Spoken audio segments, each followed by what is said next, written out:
In this week's episode of Working with Work, it's all about procrastination.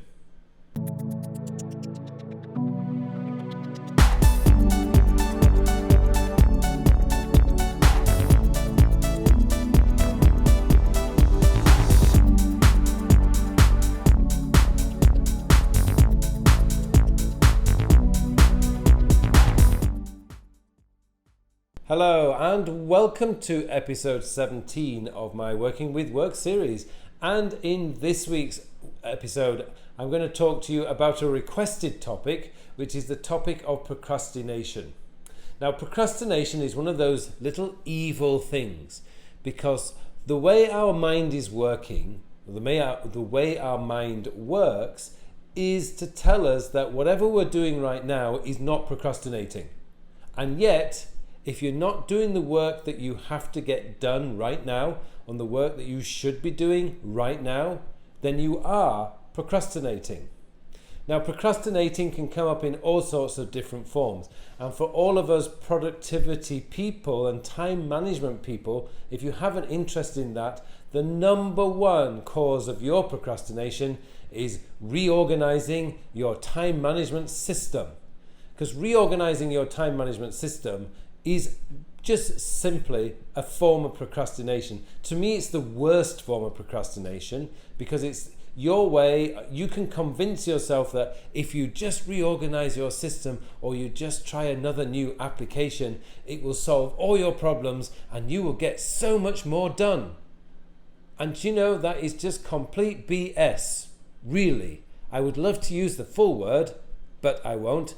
I could do it the way we all like to do it, which is, it's complete. Really, it is.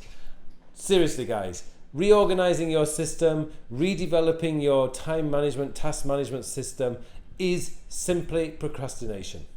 Another one of procrastination is where you find yourself making excuses like, oh, I really just need to watch this television program because I'm really into it, but then I'll get on with my work. Now, today's technology means that you can watch that television program another time. Now, for example, my television time, I actually have two periods. One is Friday night. As soon as I get home from my work on a Friday night, that is pizza, chocolate and TV time until around about midnight, where I'll just do my daily mini review, which can be 10-15 minutes and then off to bed. Saturday night, and that is actually quite a restricted time. I generally record all my videos on Saturday night, hence the reason why I'm always wearing the same clothes. But when I get home, I don't immediately start editing. I will sit down and watch a couple of dramas that I'm following at the moment, just to get you informed. I'm following Elementary, season 5. It's getting very close to the really important part, and I'm also following Designated Survivor on Netflix. Oh, and there is one which I'm watching on Friday night which just makes me laugh, which is Idiot Abroad. But anyway, that's beside the point. See, can you see that? I'm procrastinating. Yes. So anyway, those are my set times for watching TV. I can watch TV in those times, but as soon as I finish watching, I'm straight back to work, and in this case I would be editing my videos later this evening. But procrastination is one of those things that you really, really need to be watching out for because it creeps up on you. And it's just, my understanding of procrastination is that it's your way of giving excuses for not doing the work you should be doing. So one of the best things about being into productivity is every day I look at my list and it tells me what I have to do. Now, I have organized that list days before, weeks before, even years before with my routine tasks. So there's no excuse for not doing those tasks. So when I look at my list, particularly when I get home in the evening, I know what I have to do so that all I have to do is sit down and just check off those lists. It's keeping my mind focused on the work in hand.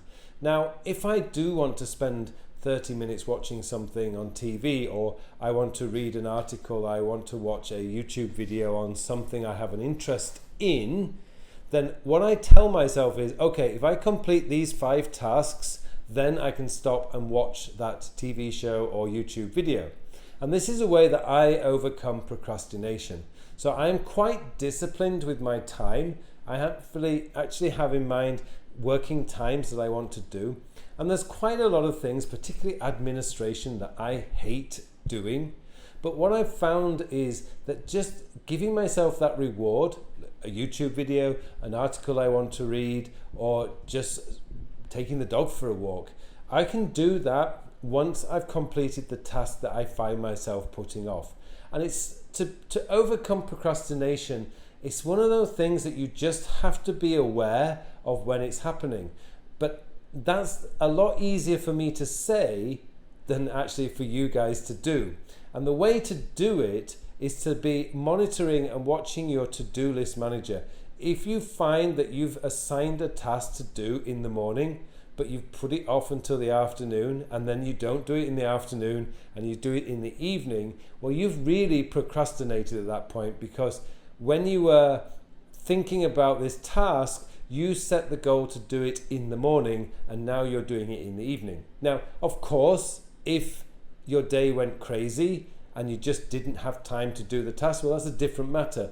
But if your day is a normal day and you've put off a particular task until you find it's one of the last things on your to-do list manager for the day, when you know you should have done it in the morning, then you've been procrastinating. And it's something that you need to be aware of when you are working on a day-to-day basis. So be very careful with procrastination. It's one of those things that creeps up on you and sort of like catches you out, and quite often you're not aware you're doing it until you suddenly find that you've only got 30 minutes to do a task when you'd actually assigned yourself 1 hour to do a task.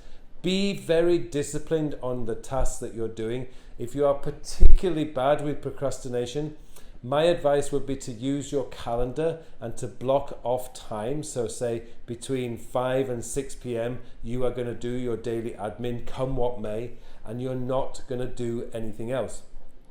Using the calendar in this way makes the calendar incredibly powerful.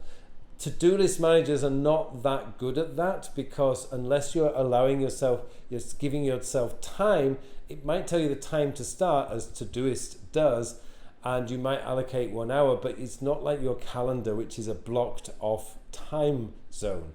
So what you could do, for example, is say 5 and 6 p.m. I'm going to do my admin. 6 till 7 p.m. I'm commuting so I can read and do whatever I want. 7 to 8 p.m. I'm having dinner with my family. 8 till 9 p.m. is my reading time. You can really control your day quite easily using your calendar. But the advice I would give you is that allow yourself at least 1 hour a day for anything you want to do. So if you really want to procrastinate, that is the time to do it, because you've given yourself permission to procrastinate. So hopefully you found this useful. Hopefully the tips I've given you there. Be very disciplined with what you're doing. Don't put off tasks when you know you should be doing them at a particular time. And if you're really affected by procrastination, start using your calendar to block off times for doing certain actions. I hope these tips help you to overcome that evil thing called procrastination, and I hope you find yourselves a lot more productive. Don't forget to join me in the next episode, and please guys, don't forget to subscribe to this channel for more tips and tricks on productivity, and I wish you all a very productive week.